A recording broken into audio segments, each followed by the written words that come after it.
इस गोमती नदी में स्नान करने से समस्त पाप नष्ट हो जाता है। इसलिए आज तक भी बहुत लोग यहाँ पर स्नान भी करते हैं और विशेषकर ये दीपदान की महिमा है। जैसे हम यमुना में, गंगा में जैसे दीपदान करते हैं, बोले गोमती नदी में दीपदान करने से समस्त प्रकार की पाप नष्ट हो जाता है। जिससे शास्त्र में लिखा गया, तमसो माँ ज्योतिर्गमय, अंधकार के नाश हो और ज्योति की प्रकाश हो। इसी प्रकार यह नदी के विशेष महिमा है। हम लोग यहीं पर जो है श्रीमद् भागवत की कथा जो है प्रारंभ हुई। जैसे मैंने बताया, ये श्रीमद् भागवत की सत्र यज्ञ जो है कथा जो अनेक स्थानों पर हुई है। विशेष करके इस कलयुग में श्रीमद् भागवत में जो कथा प्रारंभ हुई, जैसे सूत सोनकादि संवाद जो है, ये सूत सोनकादि संवाद यहाँ पर भी हुआ था है। जिस समय ये स्थान गुरुदेव कहते थे, ये स्थान इतने सुंदर मनोरम था, अनेक प्रकार के वृक्ष के द्वारा वो सुसज्जित था, घना घोर ऐसे ही था। नदी के तट पर जो है ऋषि मुनि लोग यहाँ पर भी रहते थे। उस समय ऋषि मुनि लोग कोई ऐसे आजकल जो हम जो मकान बनाते हैं, मंदिर, बड़े बड़े मंदिर बनाते हैं, उस समय ऐसे मंदिर नहीं बनाते थे। अपने अपने झोपड़ी में रह करके मुनि ऋषि लोग त्याग वैराग्य के साथ भजन करते थे और सामान्य रूप में जो भी मिल जाता था उसके द्वारा ही अपने जीवन के जो है रक्षा करते और भगवान के भजन करते थे। जैसे श्रीमद् भागवत में वर्णन है, यहाँ पर मुनि ऋषि लोग हवन आदि करते थे। जैसे हम लोग वहीं पर गए थे, हवन कुंड आदि दर्शन किया। अष्टकोण युक्त जो है वो हवन कुंड, यहाँ पर निरंतर जो है हवन होता है, उसमें कभी आग कभी बुझता नहीं है। आज उस समय ऋषि मुनि लोग आग को कैसे प्रकट कराते थे? अपने तपोबल से प्रकट कराते थे, किसी प्रकार से नहीं, ऐसे तपोबल से ही आग प्रकट हो जाता था। हवन आदि करते थे ये ऋषि मुनि लोग। 88,000 ऋषि मुनि लोग अनेकों साल तक जो है उसी प्रकार तपस्या आदि कर रहे थे, हवन आदि कर रहे थे। और ये हवन आदि करते करते उनके शरीर कैसे हो गया? काले पड़ गया है। धुआं है ना, हवन करने से धुआं होता है, उस धुएं से उनकी सारे शरीर भी काला हो गया। और इसके पश्चात जो है सुत गोस्वामी पाद जब प्रकट हुए और सुत गोस्वामी पाद उनके निकट ये बताया, इस कली युग में जो है सर्वश्रेष्ठ मुक्ति के उपाय क्या है? मेरे भागवत कथा श्रवणम है। ये 6 प्रश्न जो पूछा था श्रीमद् भागवत में, जो कुछ भी कहा, यही सोनकादि ऋषि लोग सुत गोस्वामी पाद के निकट कृष्ण कितने प्रश्न पूछा याद है? 6 प्रश्न पूछा था, जिस कथा मैंने आप लोग के बताया है। और उन्होंने वही 6 प्रश्नों के उत्तर जो है ऋषि मुनि को दिया। और भी स्वयं बोले, मैं जैसे सुखदेव गोस्वामी पाद के मुखारविंद से श्रवण किया वो कथा आप लोग के निकट मैं बताता हूँ। क्योंकि शास्त्र में कहा गया केवल ग्रंथ पढ़ करके बोलने से उसको कुछ नहीं, फल नहीं होता है। गुरु मुख से श्रवण करना चाहिए। क्यों? उसकी कहा जाता है, गुरु मुख से जो कथा श्रवण करते हैं उसके कहा जाता है शब्द ब्रह्म कहा जाता है। क्या बोलते हैं? शब्द ब्रह्म। 10 प्रकार के प्रमाण शास्त्र में कहा गया है। शब्द प्रमाण ही मूल प्रमाणम, वेदांत सूत्र में भी कहा गया है। शब्दस्य तत्मूलात्, शब्द प्रमाण ही मूल प्रमाण कहा गया। ये शब्द कहने के शब्द अर्थ होता है अपराकृत चित शब्द जो है, इसे शब्द प्रमाण ही मूल प्रमाण है। और प्रमाण में कहीं न कहीं दोष रहता है, क्योंकि जीवों में 4 प्रकार के दोष होता है। कौन कौन दोष होता है? भ्रम, प्रमाद, विप्लप्स और कर्णपट। भ्रम, एक वस्तु के दूसरे वस्तु समझना, इसके भ्रम हो जाता है। जैसे अंधकार में आप चल रहे हैं, एक लकड़ी, क्या बोले, एक रस्सी पड़ा हुआ है, आप डर गए। क्यों डर गए? आप सोचा ये क्या है? सांप है। देखो भ्रम हो गया ना। इसलिए शास्त्र में क्या है, रज्जु में सर्प भ्रम अथवा सर्प में रज्जु भ्रम हो जाता है, भ्रम रहता है जीवो, भ्रम प्रमाद। संसार के जीव इस संसार धर्म में इतने मत्त रहता है, खान पीन और में इतने मत्त रहता है वो भगवान के भूल जाते हैं। इसलिए भ्रम प्रमाद विप्रलिप्सा कहा जाता है, लोगों की वंचना करने की जो इच्छा जो है, चीटिंग प्रोपेंसिटी जिसको कहा जाता है, ये बद्ध जिम में ही रहता है। भ्रम प्रमाद विप्रलिप्सा कारणापटव, कारणापटव उसके कहा जाता है हमारे जितने भी इंद्रियां जो है, हाथ पैर नाक कान चोक आंख आदि, ये सब क्या इंद्रियां, ये इंद्रियां आदि क्या होता है, एक समय धीरे धीरे काम बंद कर देता है। आंख ठीक से दिखाई नहीं पड़ेगा, कान ठीक से सुनाई नहीं पड़ेगा। आज सुन, जब मृत्यु के समय जब आ जाएगा ना, तब तो आपके पास में एक उंगली रख दिया जाए, आपको क्या दिखाई पड़ेगा? एक तो दिखाई नहीं पड़ेगा, जो दिखाई पड़ता कितना दिखाई पड़ेगा? 2-3 दिखाई पड़ेगा। तो समझना चाहिए आपके मृत्यु हो गया काम, आने वाले है, समय नहीं ज्यादा नहीं है। हर रोज उठ करके अंगुली के ऐसे रखो नखनी, देखो दिखाई पड़ेगी नहीं। यदि 2 अंगुली दिखाई पड़ रहे हैं तो समझना चाहिए आज को क्या है, आपको जाने के समय हो गया। एक गुरु ने, एक शिष्य ने गुरुदेव के पूछा, गुरुदेव आप बताओ मुझे क्या करना चाहिए? बोले हरि भजन करना चाहिए। शिष्य बोले गुरुदेव आप बताओ किस समय हमें हरि भजन करना चाहिए, माने कब हरि भजन करें? गुरु बोले देखो आखिर के दिन हरि भजन करना। कौन से दिन? आखिर के दिन है। जैसे हम करने, अभी छोटा है, अभी क्या भजन करोगे? अभी छोटा बच्चा है, भजन करो, खेल कूद करो, पढ़ाई लिखाई करो। जब वृद्ध हो जाओगे तब करना भजन करना है।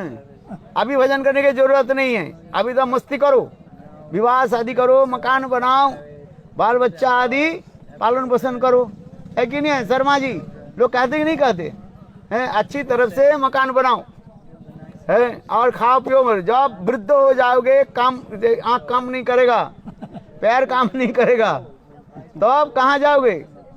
वृंदावन में जाकर के भजन करना, भजन आश्रम में, वृद्धाश्रम में जाकर के भजन करना, भजन आश्रम, भजन। अच्छा वृद्ध काल में भजन होता है? नहीं होता है, भजन नहीं होता। अरे भजन तो वृद्ध काल छोड़ दिए, 60 साल के बाद किसके भजन नहीं होता है?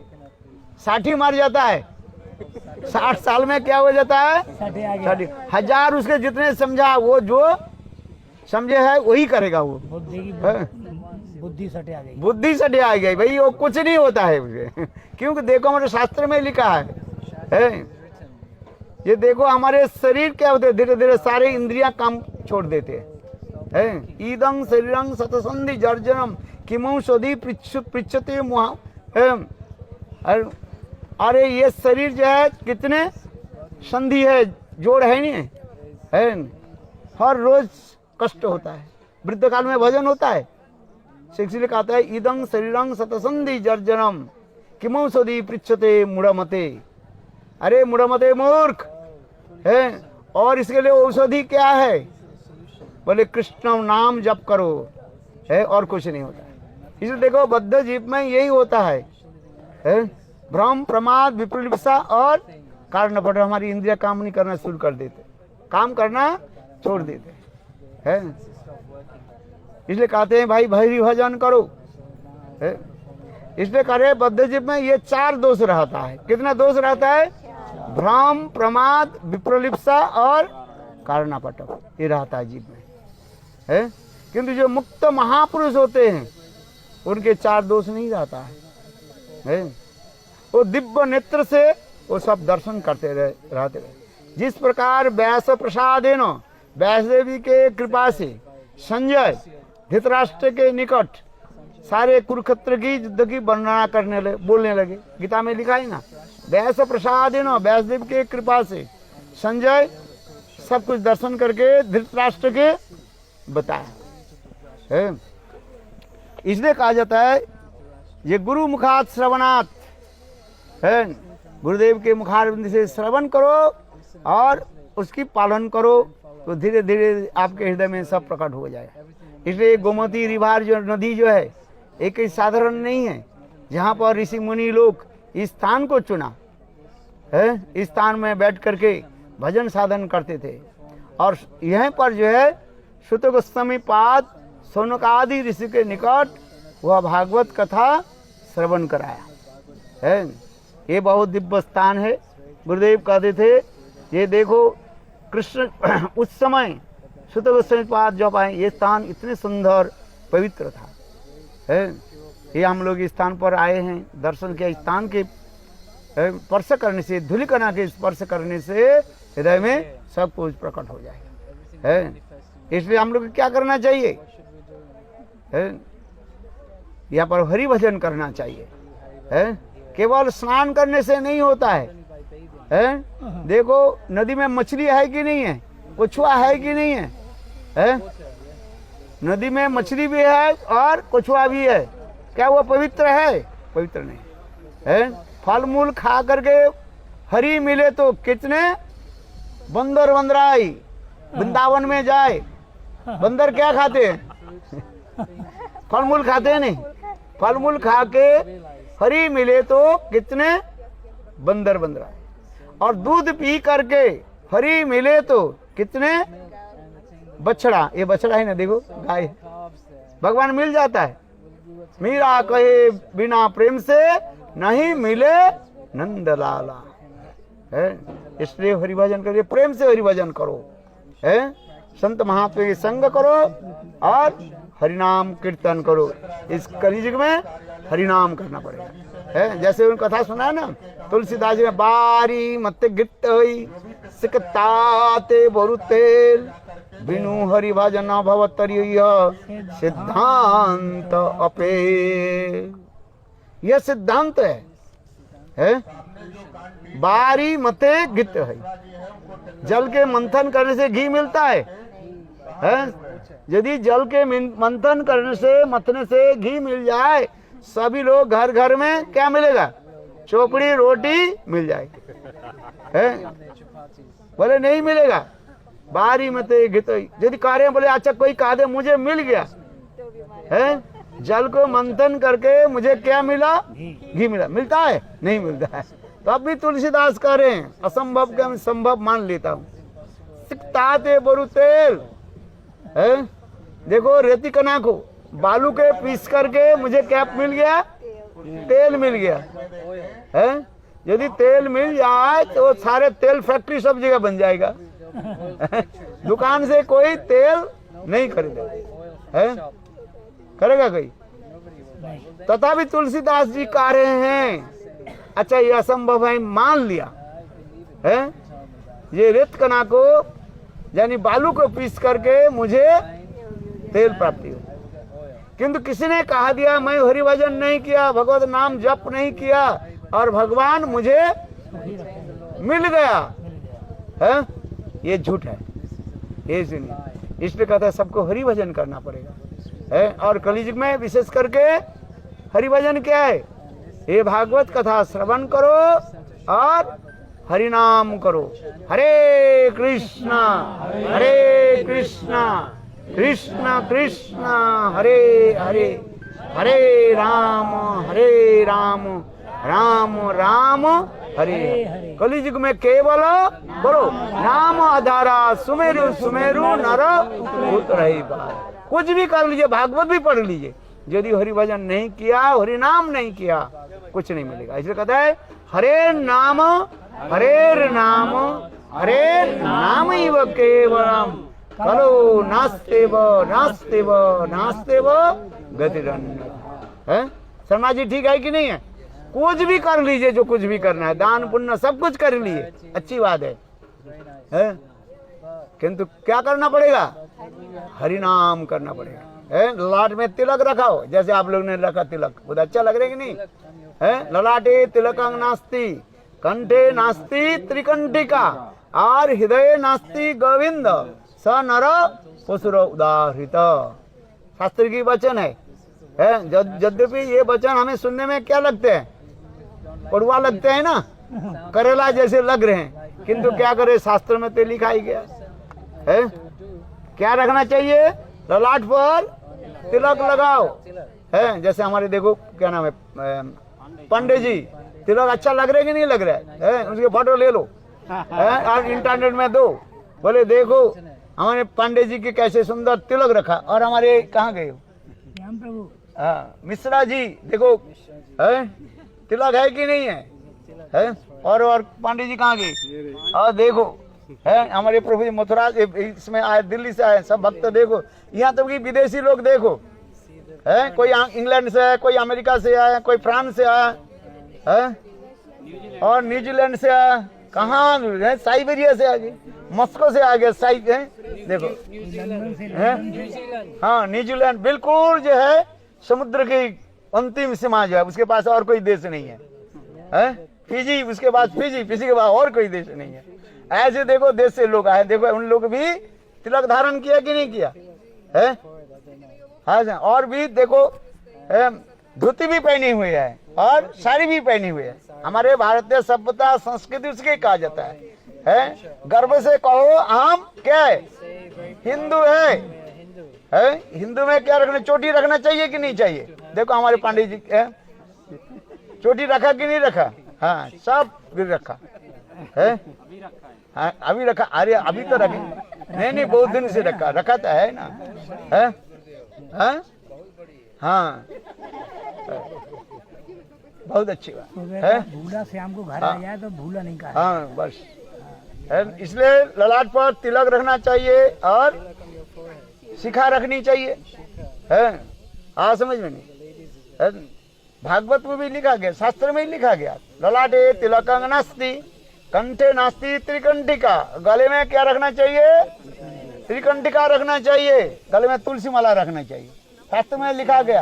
प्रातः स्नानं नरकं जाति माघ स्नान विशेषत परस्त्री कंठ संलग्ना वैकुंठमाप्नोति। है, कितना सुंदर श्लोक है।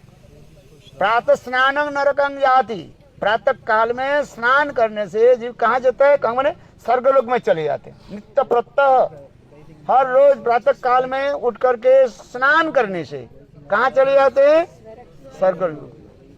प्रातः स्नानं नरकं जाति, नरकं जाति, कहाँ माने स्वर्गलोक।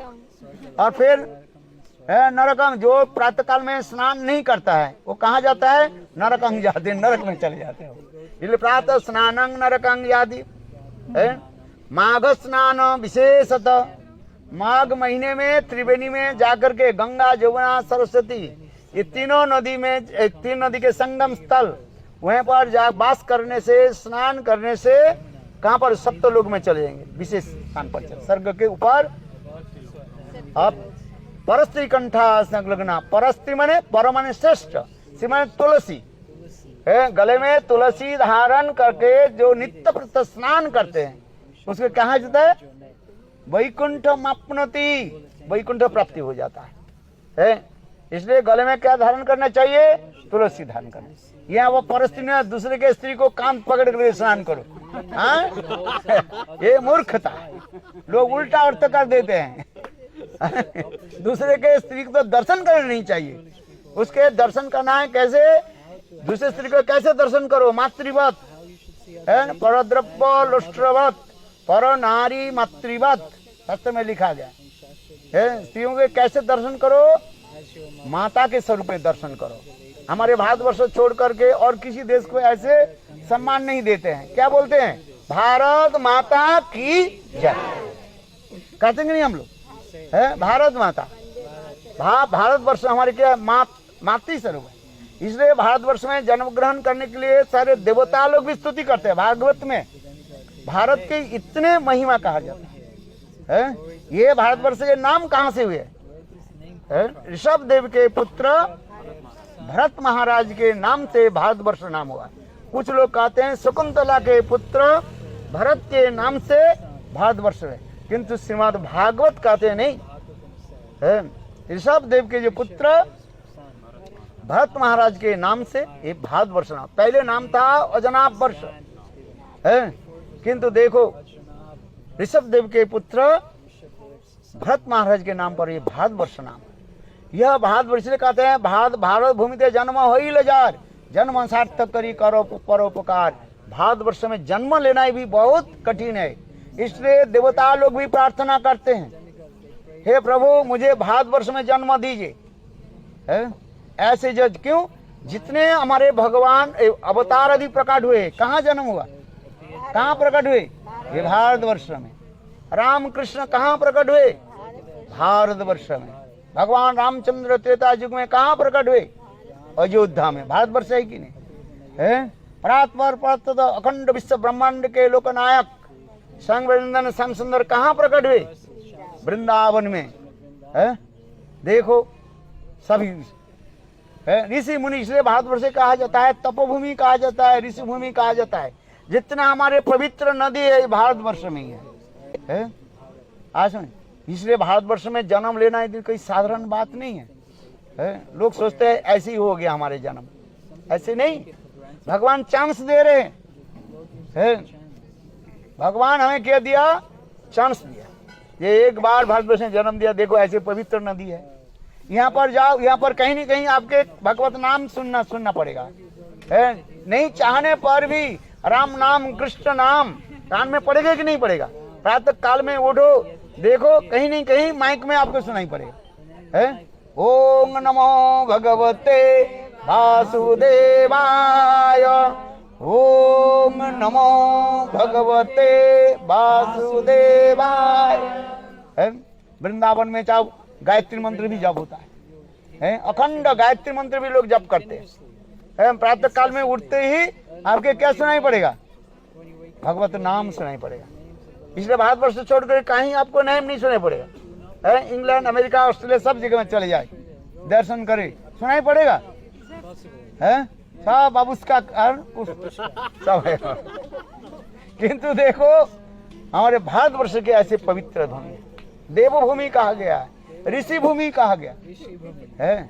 इसलिए ऐसे संत महात्मा लोग यही भारत भूमि की महिमा प्रचार करने के दूर दूर तक चले गए।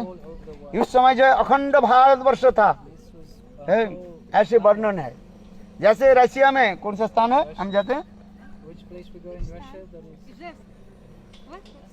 अर्जित का ऋषि,